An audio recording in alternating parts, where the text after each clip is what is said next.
She buried her mother alive to steal the inheritance.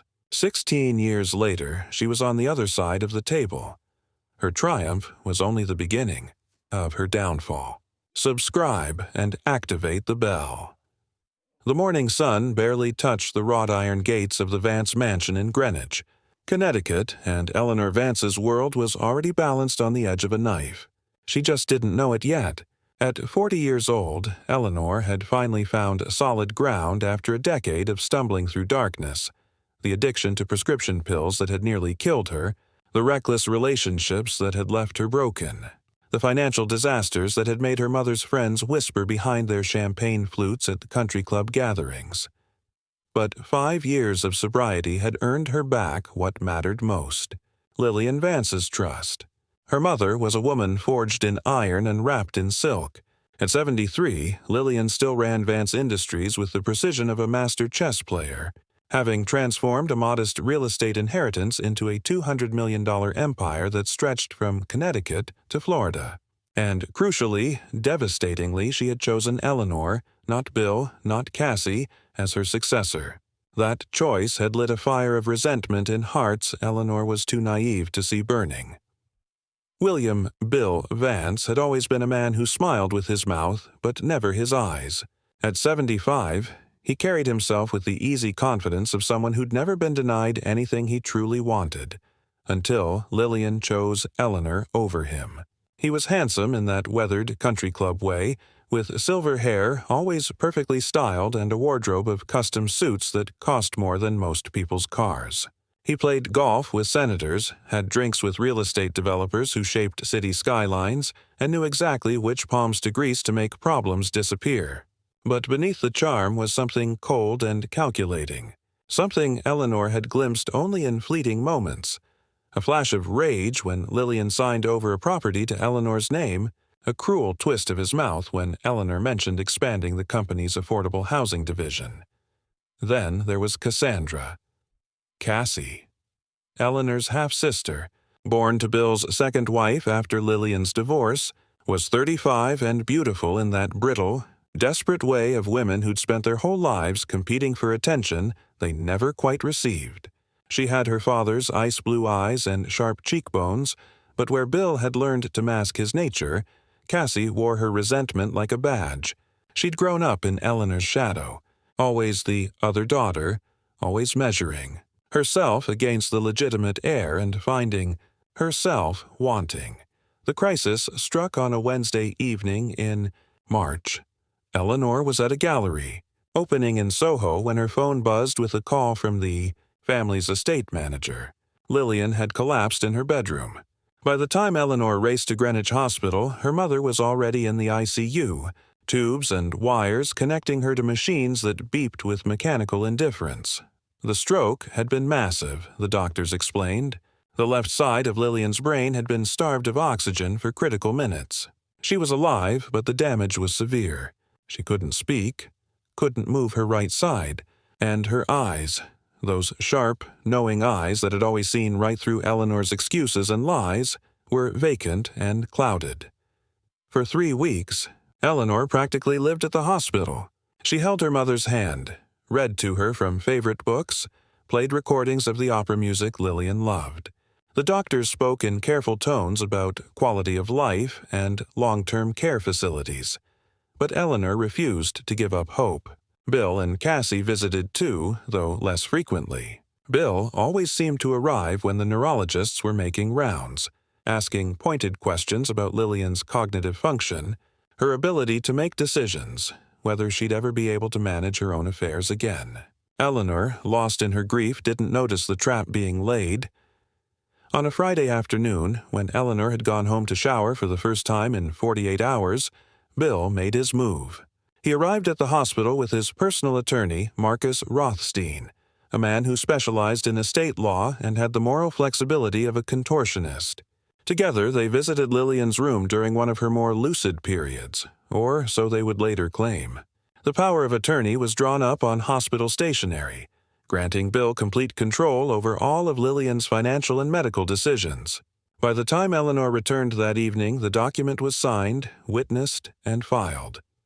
The next morning, when Eleanor returned to the hospital, she found Lillian's room empty. The nurses told her that Lillian had been transferred to a private rehabilitation facility upstate. Bill's orders. Eleanor drove 3 hours in a panic to a sprawling estate on the edge of the Adirondacks. The staff were polite but firm. Only authorized family members could visit, and Eleanor's name wasn't on the list. "The doctors thought it best that your mother have a quiet environment for her recovery," Bill said when she called, his voice smooth as aged whiskey.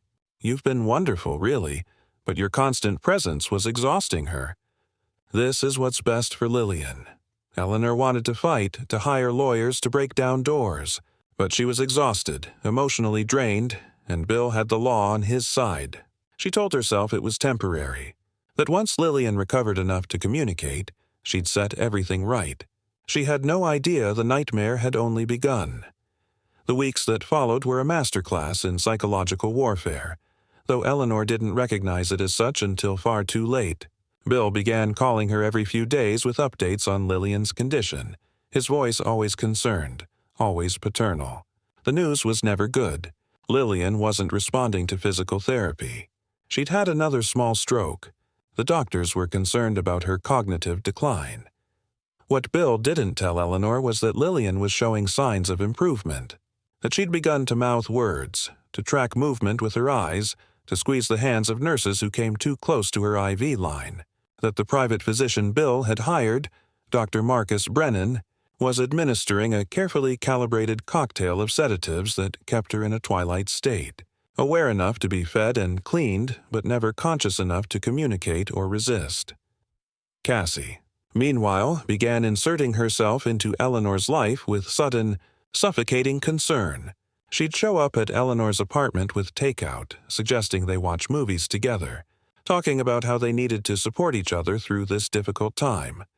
Eleanor, desperate for any connection to family, welcomed her half-sister's attention. She never noticed how Cassie's questions always circled back to the same topics. Had Eleanor updated her will recently?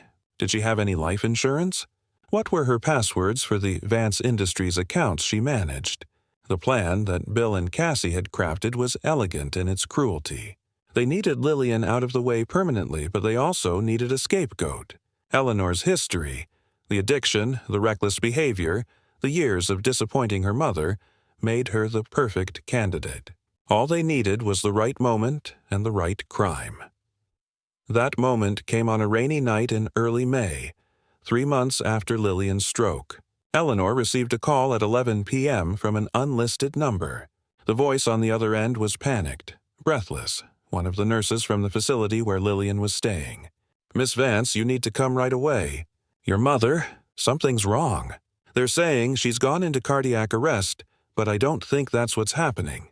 Please, you need to get here." The line went dead before Eleanor could ask questions. She threw on clothes and raced to her car, her heart hammering. The 3-hour drive passed in a blur of rain and terror. When she arrived at the facility at 2:30 in the morning, the main entrance was locked. Eleanor pounded on the doors until a night security guard appeared.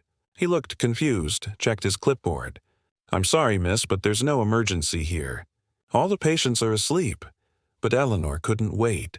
She'd seen a service door that staff used for smoke breaks. While the guard was on his radio, she ran. The door was unlocked. She burst into the facility's dim corridors, following signs toward the patient wings, her breath coming in ragged gasps. She found her mother's room on the 2nd floor. The door was ajar, and inside, Eleanor could see shadows moving in the darkness. She pushed the door open and froze. Lillian lay in bed, her eyes closed, her chest barely rising. But standing over her was Dr. Brennan, a syringe in his hand, his face pale with shock at the interruption. Behind him, near the window, was Cassie, her phone out, camera pointed at the scene. "What the hell are you doing?" Eleanor screamed. Dr. Brennan jerked back, dropping the syringe. It clattered to the floor, clear liquid spreading across the linoleum. Cassie's finger never left her phone's record button. Eleanor rushed to Lillian's bedside, taking her mother's hand. It was cold, so cold. On the bedside table, Eleanor saw it. A small vial labeled with technical medical terms she didn't understand, but beneath it, in smaller print, contraindicated for patients with cardiac conditions. May induce respiratory depression and cardiac arrest. She looked up at Dr. Brennan with horror. "You were trying to kill her." Security arrived within minutes, summoned by Dr. Brennan's call. They found Eleanor clutching her mother, screaming that someone had tried to kill Lillian, while Dr. Brennan and Cassie stood back, shaking their heads sadly. The guards pulled Eleanor away from the bed, escorted her from the room while she fought and screamed and begged them to test the syringe, to examine her mother, to see what was really happening. By the time Bill arrived an hour later, accompanied by his attorney and 2 police officers, the scene had been carefully reset. The syringe was gone. The vial had been replaced with a standard IV medication. Dr. Brennan's story was simple. He'd been administering routine medication when Eleanor had burst in, violent and delusional, accusing him of attempted murder. Cassie's video, when shown to the officers, was damning. It showed Eleanor screaming, wild and incoherent, while a doctor tried to calm her. "My daughter has a history of substance abuse and mental instability," Bill told the officers, his voice heavy with paternal concern. "She's been obsessive about her mother's condition, calling constantly, making accusations against the medical staff. Tonight proves she's a danger to herself and others, especially to my wife." Eleanor tried to explain about the nurse's call, the suspicious syringe, the conspiracy she'd uncovered, but she sounded exactly like what they'd painted her to be, a paranoid, unstable woman spiraling out of control. Bill didn't take her to a hospital for psychiatric evaluation. He drove deep into the mountains to the Bridgewater State Mental Health Center. All stone walls and barred windows, surrounded by forests that seemed to swallow sound itself. Staff in medical scrubs waited with a wheelchair and restraints. "My daughter has become a danger," Bill told them, handing over paperwork that he'd apparently prepared in advance. "She attacked a physician tonight, made threats of violence. We need an involuntary 72-hour hold for evaluation." Eleanor fought as they pulled her from the car. She screamed Bill's crimes to anyone who would listen, but her struggles only confirmed their diagnosis. The last thing Eleanor saw before they sedated her was Bill's face through the window of the admissions office. He raised his hand in a small wave, and she could see his lips form 2 words. "Goodbye, Eleanor." Then the drugs pulled her under, and the world went black. Eleanor woke in a cell disguised as a hospital room. The walls were painted a shade of institutional green that seemed designed to inspire despair. A single window, too high to reach, let in weak daylight that did nothing to warm the chill in the air. For the first few days, Eleanor told herself it was a mistake, a terrible misunderstanding that would be cleared up as soon as she could speak to someone in authority. Dr. Patricia Hammond was the facility's chief psychiatrist, a woman in her 50s with gray hair pulled back in a severe bun and eyes that had seen too many broken minds to be moved by one more. She interviewed Eleanor in a small office that smelled of antiseptic and desperation. "Your father has provided extensive documentation of your history," Dr. Hammond said, flipping through a file that seemed impossibly thick. "Multiple substance abuse issues, erratic behavior, financial irresponsibility. You've been to rehab 3 times. You've had several psychiatric holds in your 20s. "That was years ago," Eleanor said, trying to keep her voice steady. "I've been sober for 5 years. I have a career, a life. This is a setup. My father and sister are trying to steal my mother's fortune, and they're using my past to discredit me." Dr. Hammond's expression didn't change. "That's a very elaborate conspiracy theory, Eleanor. It's also a common delusion among patients with your profile. The belief that family members are plotting against them, that they're the victim of some grand scheme. 72 hours became a week became a month. Every time Eleanor's involuntary hold was about to expire, Bill would submit new evidence of her instability, a recorded phone call where she'd screamed at him, a statement from Cassie about Eleanor's erratic emails, testimony from the facility staff about her violent break-in. The legal system, overburdened and inclined to trust established authorities, rubber-stamped each extension. Eleanor hired a lawyer with what little money she could access from her own accounts. David Martinez was a young public defender who actually seemed to believe her story. But Bill's attorneys were better, more expensive, more connected. They buried Martinez in paperwork and procedural obstacles. The hearing, when it finally came 6 months after her commitment, was a travesty. Eleanor sat in the courtroom in prison-issued clothing, her hair lank, her face pale from months without sunshine. Dr. Hammond testified that Eleanor showed signs of persecutory delusions. Bill testified about his daughter's history, his voice breaking with emotion. Cassie provided tearful accounts of Eleanor's increasingly erratic behavior. The judge ruled that Eleanor should remain at Bridgewater indefinitely. Maybe in a year or two, when she's shown real progress, we can revisit the question of release. Eleanor screamed when they led her from the courtroom. Back at Bridgewater, the real horror began. The days blurred together in a haze of medication, therapy sessions that went nowhere, and the soul-crushing routine of institutional life. Eleanor tried to hold on to herself through books and letters, but most letters were never mailed. She tried to befriend other patients, looking for allies, but most were too lost in their own minds to help. 8 years passed like a slow death. Eleanor was 50 years old now, half her life gone, her body weakened by institutional food and limited exercise, her mind scarred by years of psychological abuse disguised as therapy. She received the news that her final legal appeal had been denied, based on a new diagnosis forged by a high-priced expert Bill had paid off. Despair consumed her entirely. On a cold, damp night, she found herself in the asylum courtyard, looking at the stars, and for the first time, she considered giving up. It was easier to embrace the madness imposed upon her than to carry the crushing weight of the injustice. She was on the brink, her hands scraping the walls of her cell, feeling that a piece was missing, the will to live. Then she heard a voice behind her. "Eleanor Vance," she turned. A woman stood there, someone Eleanor had never seen before. She was in her 60s, with steel-gray hair and the kind of face that suggested a lifetime of seeing through lies. She wore visitor credentials, but there was something about her bearing that suggested she was not here in any official capacity. "Who are you?" Eleanor asked. "My name is Dr. Evelyn Reed, and I believe you're innocent." Dr. Evelyn Reed had a story of her own. She'd been a forensic psychiatrist, one of the best in the country, testifying in high-profile cases. Her career had ended 10 years ago when she'd testified that a defendant, a wealthy real estate developer, was lying about an insanity defense. She'd been right, but the developer's attorneys had destroyed her credibility and gotten her testimony thrown out. The developer walked free, and Evelyn's reputation was ruined. After that, Evelyn told Eleanor during their first conversation in the courtyard, "I stopped working for the system and started working against it. I hunt for cases like yours, people who've been railroaded, locked away, erased. Your case had several red flags. A woman with no recent history of psychiatric issues, suddenly committed after a family member gains power of attorney over a wealthy estate. Even if you're right, what can we do? I've been declared incompetent. No one will listen to me, which is why we're not going to try to fight them in court.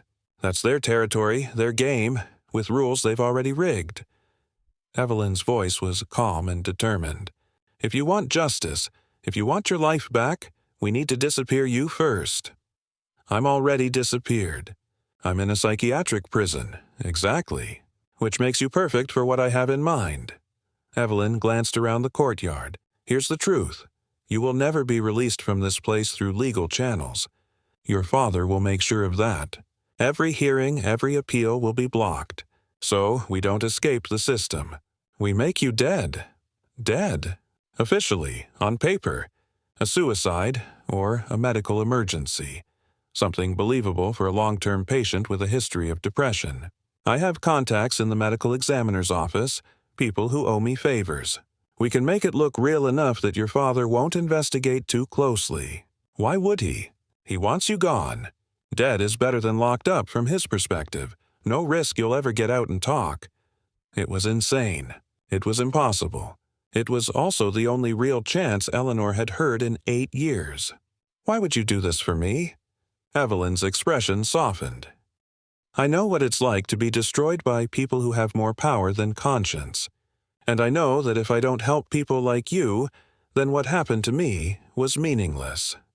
The planning took 3 months. Eleanor had to fake a decline in her condition, stopped fighting in therapy, let her hygiene slip, spent hours rocking in her room.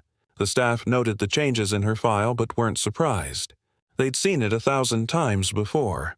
On a Tuesday night in October, Eleanor took the pills that James, a disillusioned nurse Evelyn had recruited, provided, not enough to actually harm her, but enough to simulate a serious overdose. She collapsed in her room at 9:47 p.m. James found her 20 minutes later during rounds, her pulse weak, her breathing shallow, foam at her lips. The emergency response was textbook. James called the code, started CPR, got Eleanor onto a gurney and into the medical wing. By then, Eleanor was in full crisis, or appeared to be. Her vitals were crashing. Dr. Hammond authorized transfer to a real hospital 40 miles away. Eleanor was loaded into an ambulance, sirens wailing. James rode with her, monitoring her vitals, maintaining the illusion of crisis.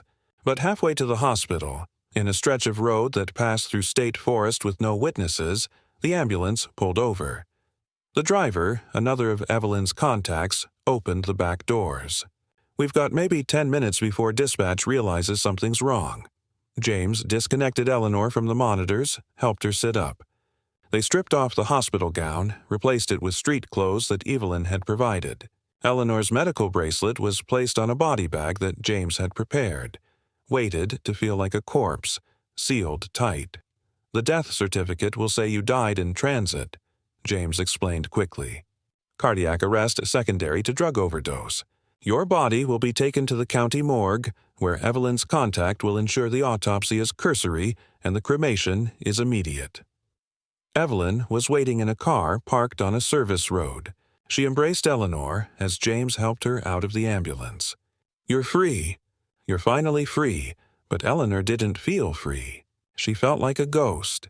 The ambulance drove away, carrying the body bag that would become Eleanor's official end. Eleanor climbed into Evelyn's car, wearing someone else's clothes, about to become someone else entirely. "Inside this folder is everything you need," Evelyn said, handing it to her. "Birth certificate, social security card, driver's license. Your new name is Lena Thorne. 42 years old, born in Portland, Oregon. You have a credit history, employment records, references, all carefully built to withstand scrutiny." Lena, opened the folder with shaking hands.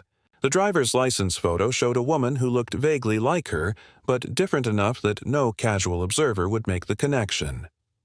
"How long did it take you to build this identity?" "Years. I started preparing Lena before I ever found you. Identity creation is an art form, Eleanor. You can't just fabricate documents, you need a believable life story, a paper trail that goes back decades." "Where do I go now?" "Tonight, a safe house in Vermont. Tomorrow, we start building Lena's life. I have money set aside, enough to get you started. You'll need to work, establish yourself, become someone. That takes time. How much time? As long as it takes. Years, probably. Maybe a decade." Lena thought about the 8 years she'd already lost. What was another decade, measured against justice? "I can wait. I've gotten very good at waiting." But inside, a fire was starting to burn. Not the hot rage of revenge, but something colder and far more dangerous. The calculated fury of a woman who had nothing left to lose and all the time in the world to plan. The house in Vermont was small, isolated, surrounded by mountains. Lena spent the first month there barely moving, barely speaking, processing the enormity of what had happened. She was dead. Everyone she'd ever known would think she was dead. Evelyn visited every week. "You're grieving. That's normal. You're mourning yourself. I keep thinking I should feel relief. I'm out. I'm free. But I don't feel free, Evelyn. I feel like a ghost. That's because you haven't started living yet.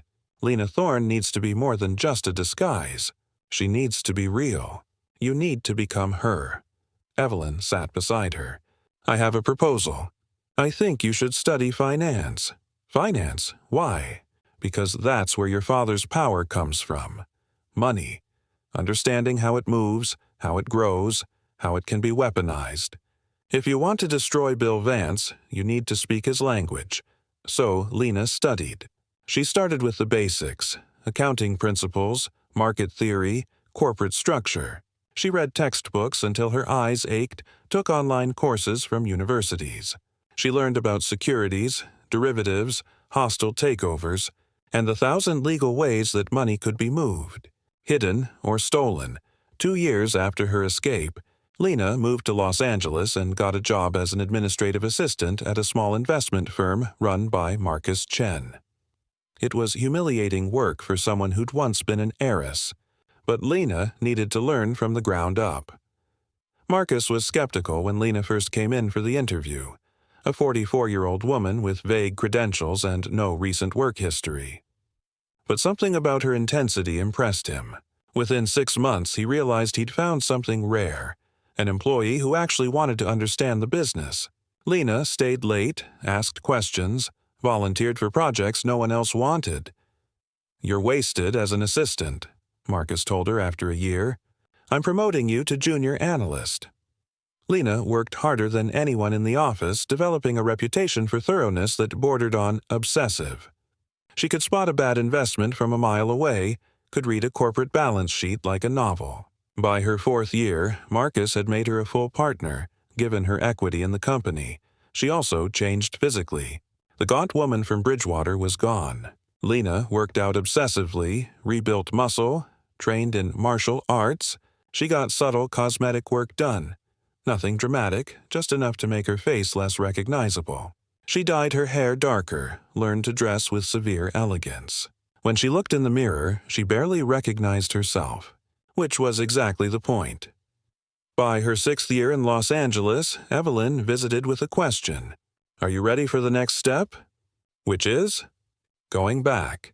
You've been hiding, building Lena's identity, but your father is still in Greenwich. Your sister is still spending your mother's money.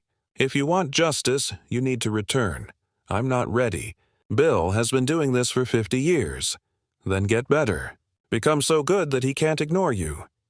Lena made her decision.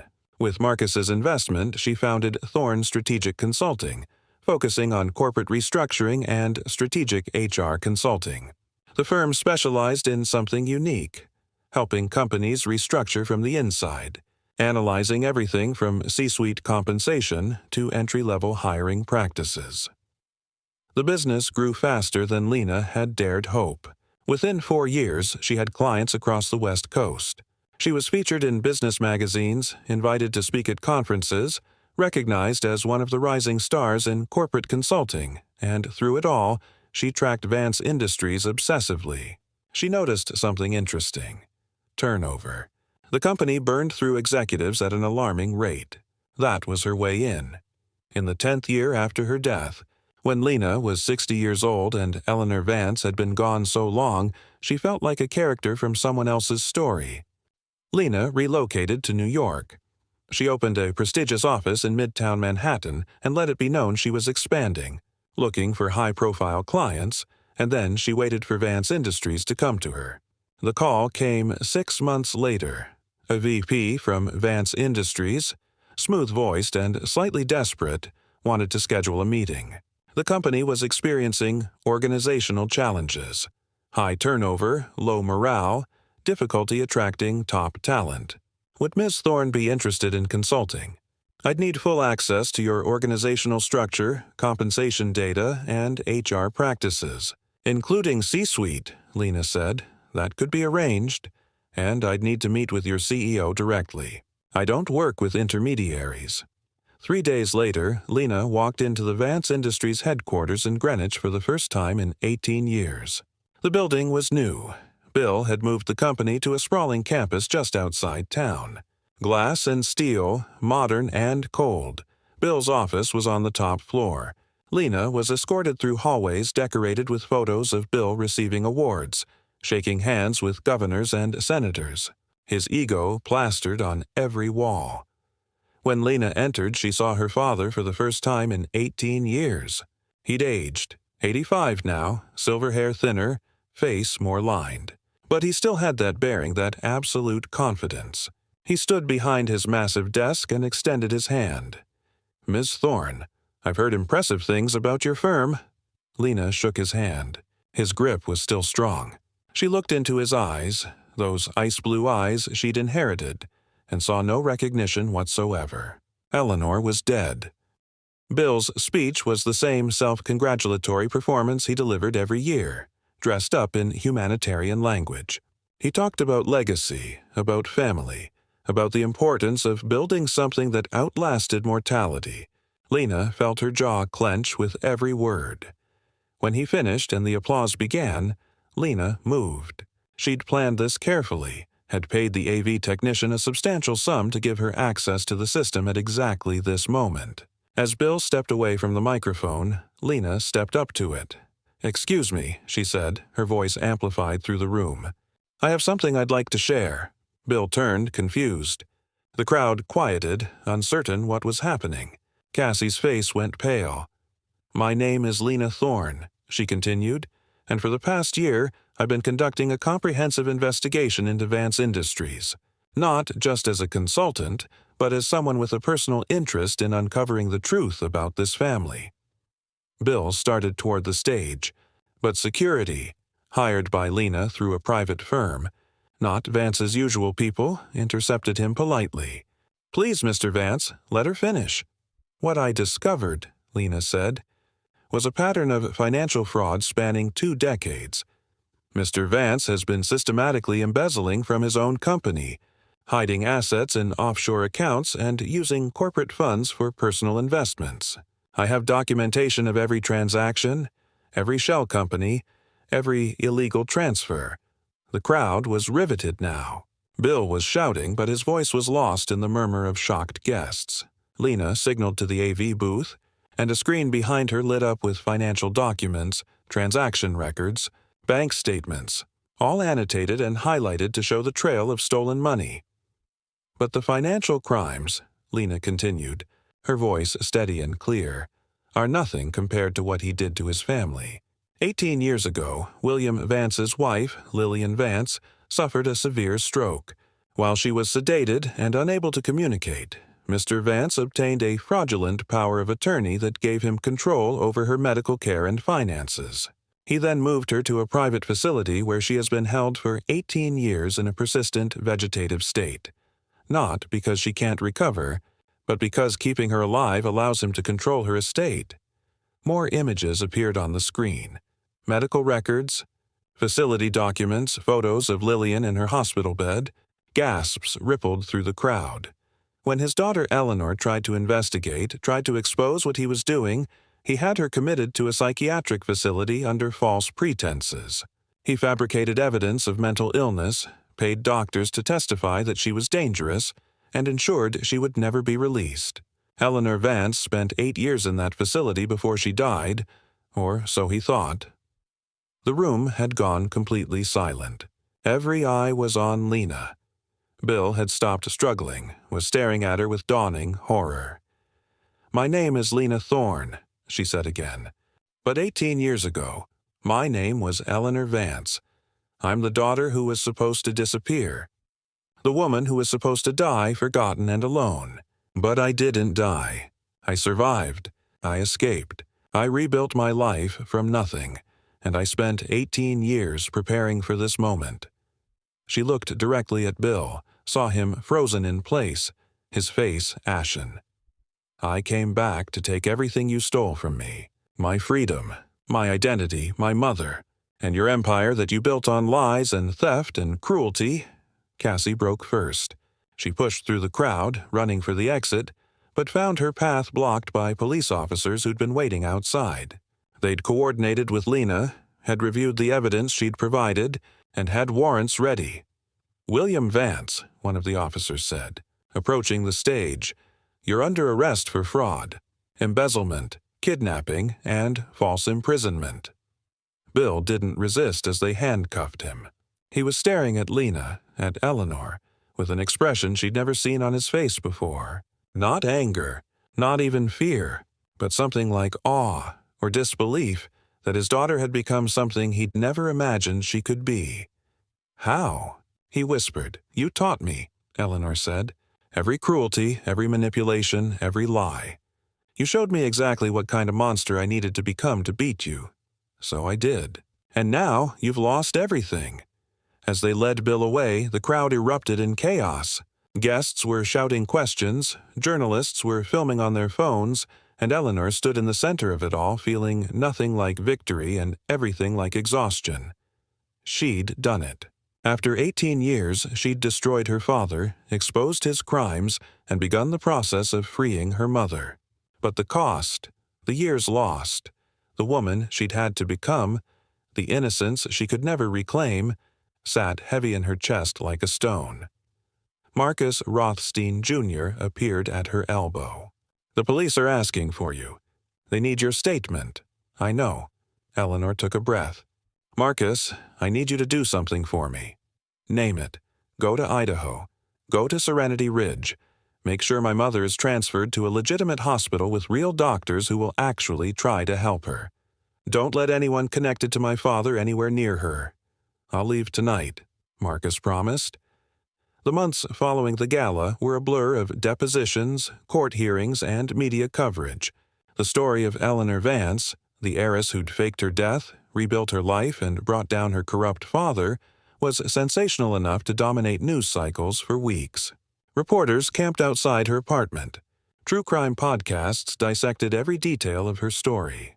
She was offered book deals, movie rights, speaking engagements. Eleanor refused them all. She'd spent 18 years in hiding. She had no desire to become a public spectacle now. Bill's trial was swift. The evidence Eleanor had compiled, combined with David Wu's testimony and Marcus Sr.'s files, left no room for reasonable doubt. Bill Vance was convicted on 14 counts of fraud, embezzlement, and kidnapping. The judge sentenced him to 25 years in federal prison. At 85, it was effectively a life sentence. Cassie cut a deal. In exchange for testifying against Bill and providing additional evidence, she pleaded guilty to lesser charges and received 5 years, with the possibility of parole after 3.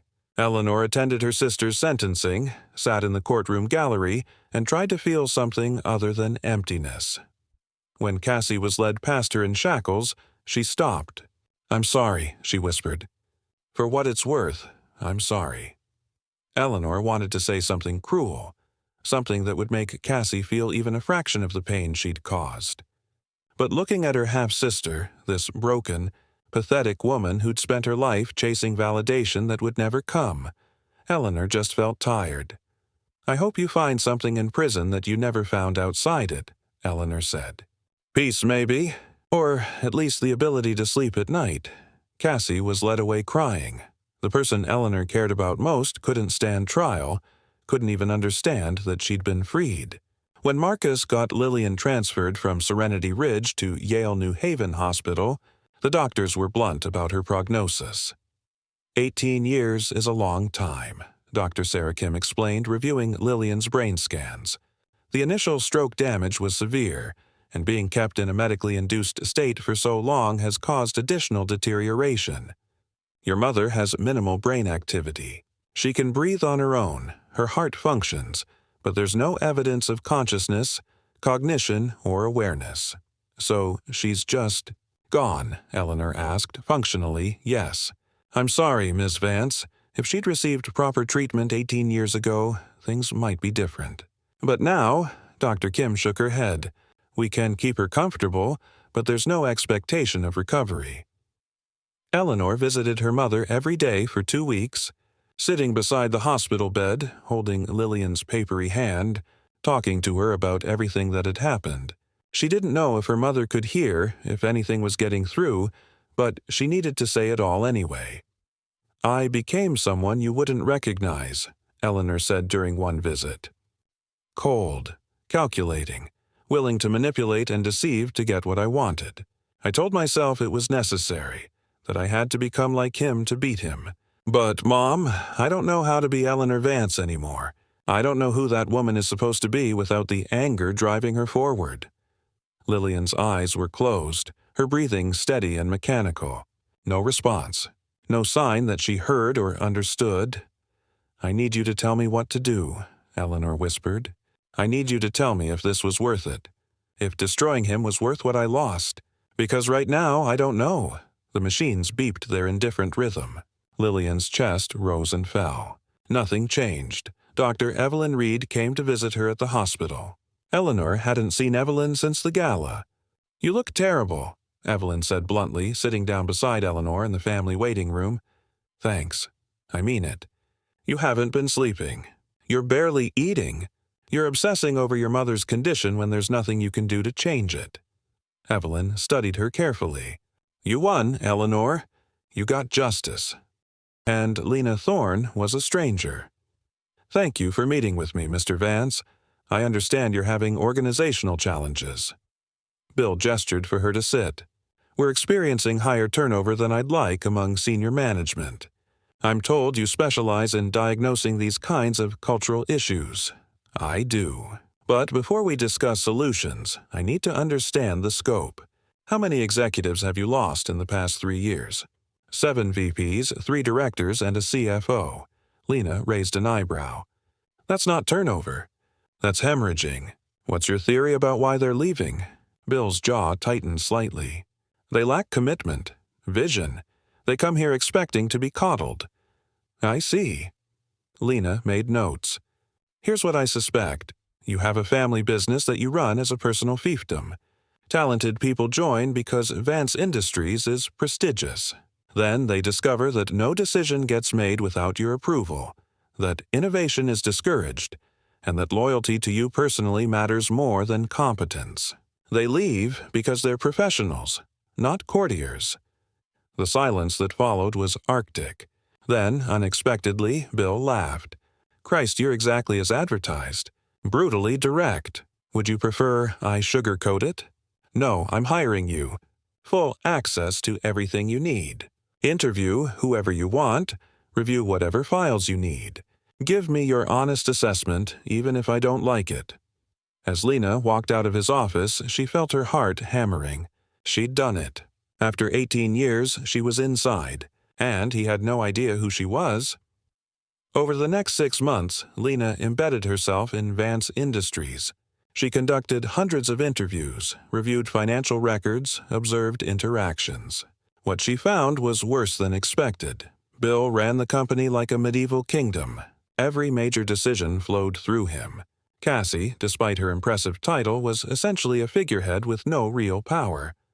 But while reviewing HR files, Lena found something devastating, large: recurring payments to a facility in Idaho.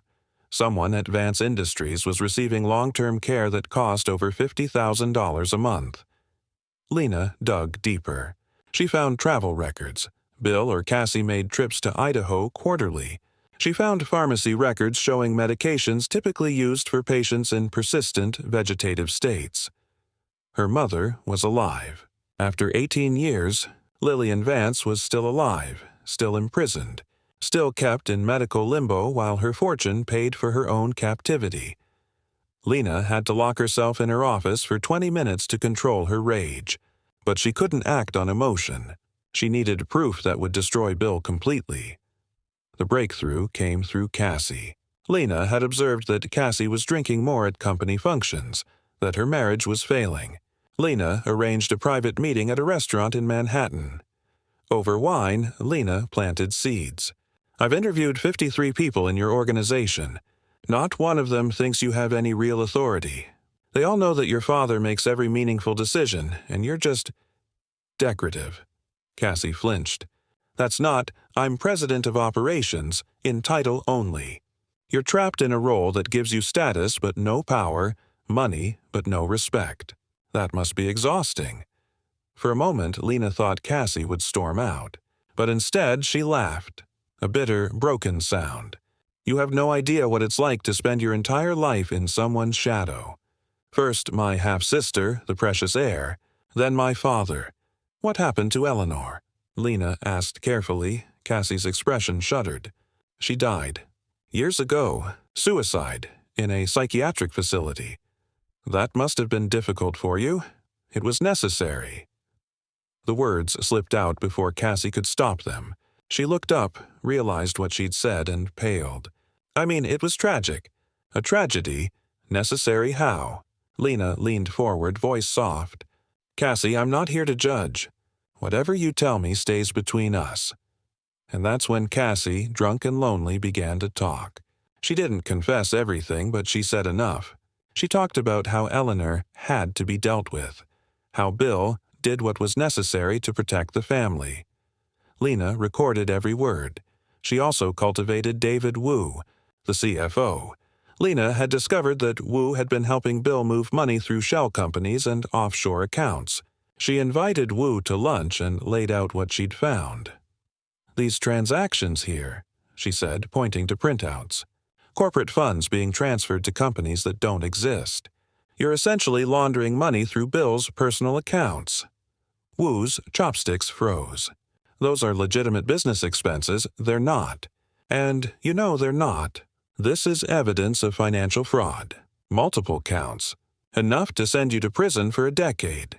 Ms. Thorne, I don't know what you think you found. I've found evidence that will destroy you. But I don't want to send you to prison, David. You're talented. You just made the mistake of being loyal to a man who doesn't deserve it.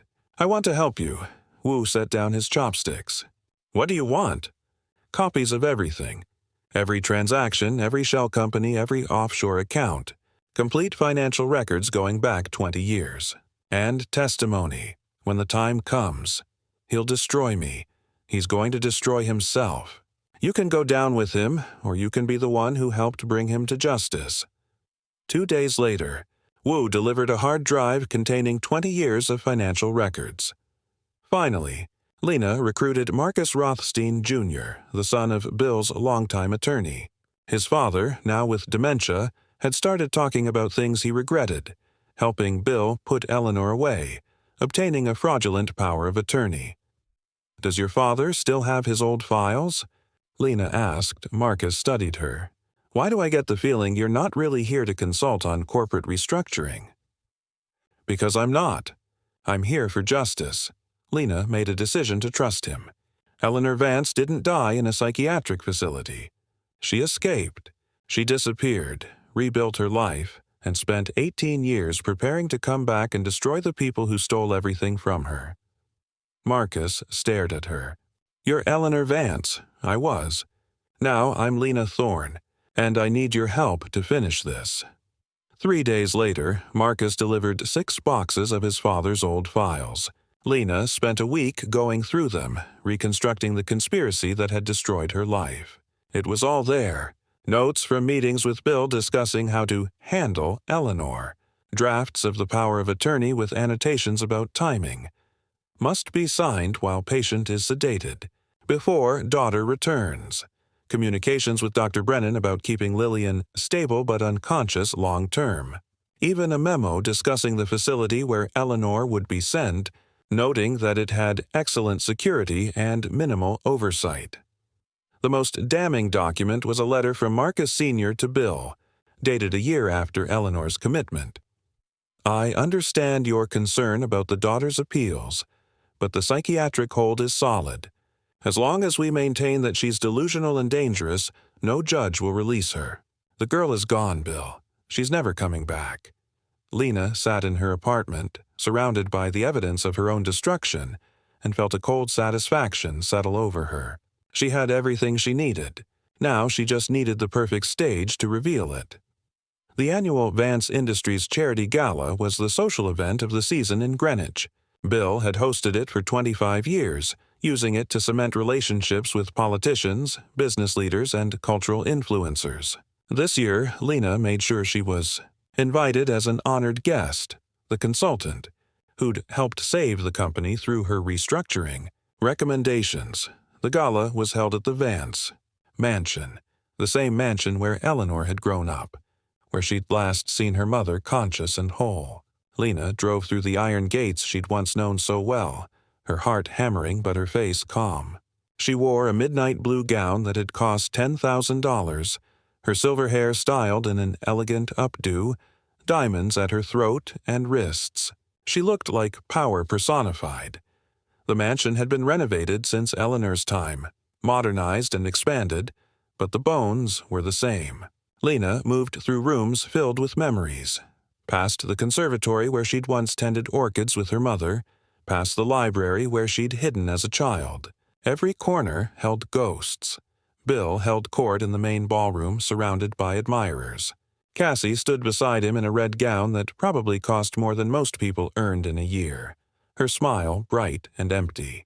When they saw Lena, Bill waved her over. "Miss Thorne, come, let me introduce you to the governor." Lena smiled, played her role, shook hands with politicians and billionaires. She could feel eyes on her, people wondering who this striking woman was, this consultant who'd somehow earned Bill Vance's respect. She made small talk, laughed at jokes, and waited for the right moment. That moment came when Bill took the stage to give his annual speech, a tradition where he thanked donors, announced the charity's achievements, and basked in applause. Lena positioned herself near the front of the crowd, next to the AV booth where the technical crew managed the microphones and screens. "Bill is in prison," Cassie confessed. "Your mother is free. Why aren't you celebrating?" "Because I don't feel like I won," Eleanor said. "I feel like I lost 18 years of my life, became someone I'm not sure I like, and in the end, my mother is still gone. What was it all for? It was for justice, for truth, for ensuring that what happened to you doesn't happen to anyone else. Noble sentiments. They don't feel like enough." Evelyn was quiet for a moment. Then, "Can I tell you something I've learned in my years of doing this work? Revenge never feels as good as you think it will. You spend years imagining the moment when you'll destroy your enemy, fantasizing about their suffering, believing that when it finally happens, you'll feel complete. But you don't, because revenge doesn't heal wounds, it just opens new ones. Then what was the point of helping me? The point was to stop Bill from hurting anyone else, to free your mother, even if she can't appreciate it, to prove that powerful men can't simply erase people who inconvenience them. The point wasn't to make you happy, Eleanor. It was to make things right." Eleanor felt tears burning in her eyes. "I don't know how to be happy. I don't remember what that feels like." "Then maybe that's what you should work on next. Not revenge, not justice, just figuring out how to be a person again. How to live instead of just survive." Eleanor made her decision about Lillian's care on a quiet Thursday morning 3 months after the gala. She called Dr. Kim and told her to discontinue the artificial nutrition, to make Lillian comfortable but allow her body to shut down naturally, to let her die. It took 5 days.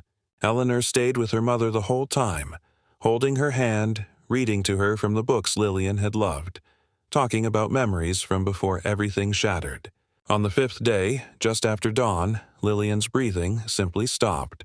No drama, no crisis, just a quiet end to a life that had been stolen 18 years too soon. Eleanor sat beside the body that had once been her mother and felt a piece of herself.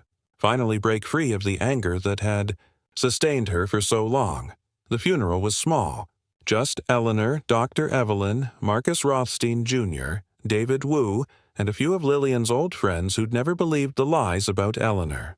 They buried Lillian beside Eleanor's grandfather, under an oak tree in a cemetery that overlooked Long Island Sound. After the funeral, Eleanor drove to the Vance mansion one last time. The property was in legal limbo. Bill's assets had been seized, the estate was tied up in litigation. Eleanor had no claim to any of it. She'd been legally dead, and even though she'd proven who she was, the inheritance had moved past her during those years.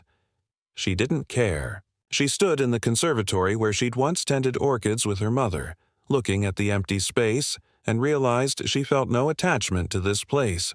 It was just a building. The mother she'd loved, the girl she'd been. They were gone, and no amount of property or money could bring them back. She called a realtor from her car. "I want to make an anonymous offer on the Vance mansion.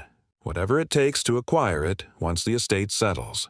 When it's mine, I want it converted into a residential facility for women transitioning out of psychiatric institutions, a place where they can rebuild their lives, get job training, receive real therapy.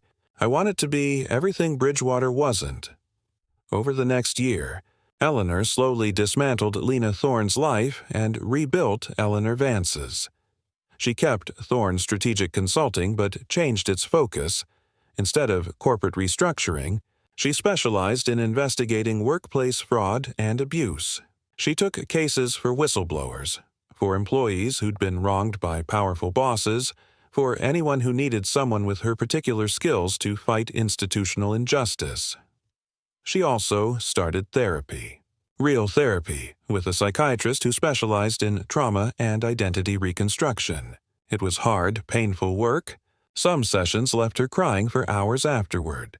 But slowly, gradually, she started to feel less like a weapon aimed at a target and more like a person trying to figure out how to live. 3 years after the gala, Eleanor Vance stood in front of the transformed Vance Mansion, now officially the Lillian Vance Center for Recovery and Redemption. The old family home had been gutted and rebuilt, turned into a state-of-the-art facility with 20 residential units, therapy spaces, job training classrooms, and gardens where residents could work with their hands and find peace in growing things. The grand opening was attended by advocates, journalists, and a dozen women who would be the center's first residents, all of them recently released from psychiatric facilities, all of them trying to rebuild lives that had been shattered by circumstance or injustice or simply bad luck. Eleanor gave a speech that she'd rewritten a dozen times, trying to find words that captured what this place meant. "My mother built an empire through hard work and vision," she told the crowd. "My father stole that empire through lies and cruelty. I tore down what he built through revenge and determination. But none of that matters as much as what we're building here today. This center isn't about the past. It's about giving people a future when the world has told them they don't deserve one." She looked at the women who would live here, saw the fear and hope mixed in their faces, and remembered what it felt like to be that desperate, that lost. "I spent 8 years in a place that was supposed to help me but only hurt me. I know what it's like to be invisible, to be voiceless, to be told that your reality doesn't matter because someone more powerful has decided you're crazy. This place will be different. Here you will be believed. You will be supported. You will be given every tool you need to build the life you deserve. Not the life someone else thinks you should have, the life you choose for yourself." The applause was warm but quiet, respectful. After the ceremony, a young woman approached Eleanor.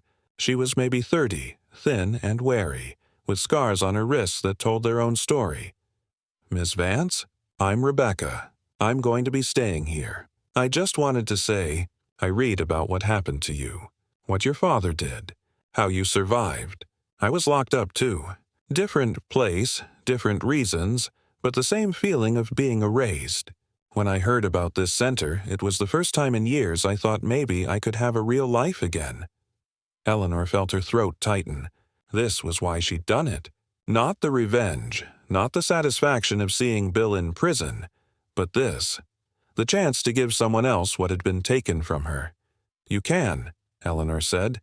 "It won't be easy, and there will be days when you want to give up. But you can build something here, something real and yours." "I promise you that."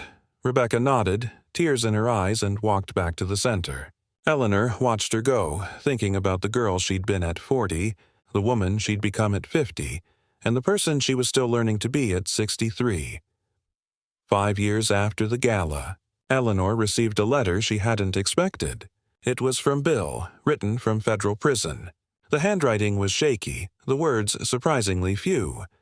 "Eleanor, I don't expect forgiveness. I don't deserve it.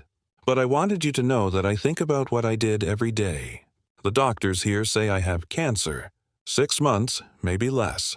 I'll die in this place, and that's what I deserve. But before I do, I need to tell you the truth. I was afraid of you. From the moment Lillian chose you over me, I was terrified that you'd be better than me, stronger, smarter, more worthy of the empire she built. So I tried to destroy you before you could replace me. I'm sorry doesn't begin to cover it. But I'm sorry. Bill." Eleanor read the letter 3 times, then filed it away. She didn't respond. She didn't visit him in prison. She simply let him die with his regret, which seemed like justice enough. On the day Eleanor turned 65, she stood in the cemetery where her mother was buried, holding flowers and thinking about legacy. The Lillian Vance Center had helped over 200 women rebuild their lives. Thorne's strategic consulting had won a dozen cases against corrupt corporations. Eleanor's advocacy work had contributed to new legislation that made involuntary commitment much harder and required regular judicial review. But more than any of that, Eleanor had rebuilt herself. Not into the person she'd been before, that girl was gone forever, but into someone new, someone who understood both the depths of human cruelty and the possibility of human resilience. As she walked back to her car, Eleanor passed a woman in her 40s sitting on a bench near the cemetery entrance. The woman looked lost, her clothes slightly shabby, her eyes hollow in the way Eleanor recognized from her years at Bridgewater. Eleanor paused. "Are you all right?" The woman looked up, surprised. "I'm fine, just thinking about how I ended up here. Rock bottom, they call it." Eleanor sat down beside her. "I've been there. Multiple times, actually. Can I tell you something I learned?" "Sure. Rock bottom is only the end if you decide it is. It can also be a foundation, the solid ground you build from. Everything I have now, everything I've become, it started from a place where I thought I'd lost everything, but I hadn't lost myself. That was still there, buried under all the pain. And once I found it again, I could start building." The woman was quiet. "That's easy to say when you've already made it back. You're right. The doing is much harder, but it's possible, and there are people who will help if you let them." Eleanor pulled out a business card. The Lillian Vance Center. "This is a place I run, for women who are trying to rebuild their lives after trauma. If you're interested, call this number." The woman took the card, studied it. "Why would you help me? You don't even know me, because someone helped me when I needed it most, and because no one should have to rebuild alone."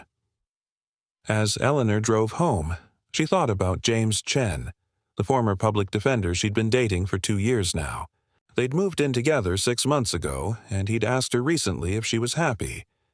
She'd hesitated then.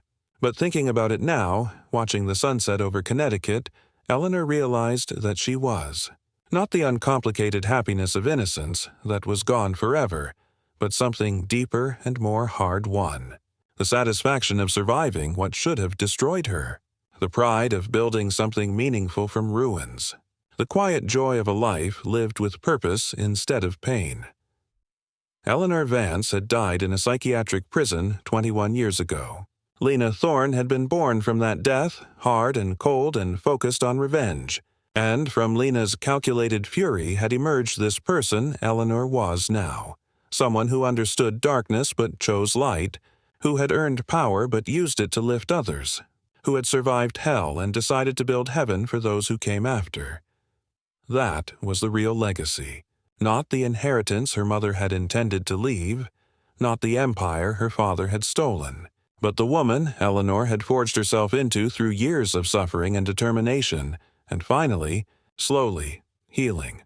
She pulled into James's driveway, saw him through the kitchen window preparing dinner, and felt a warmth spread through her chest that had nothing to do with revenge or justice or vindication.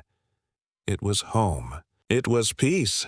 It was the life she'd spent 21 years earning the right to live. The nightmare was over. The real work of living had begun, and Eleanor Vance was finally, truly free.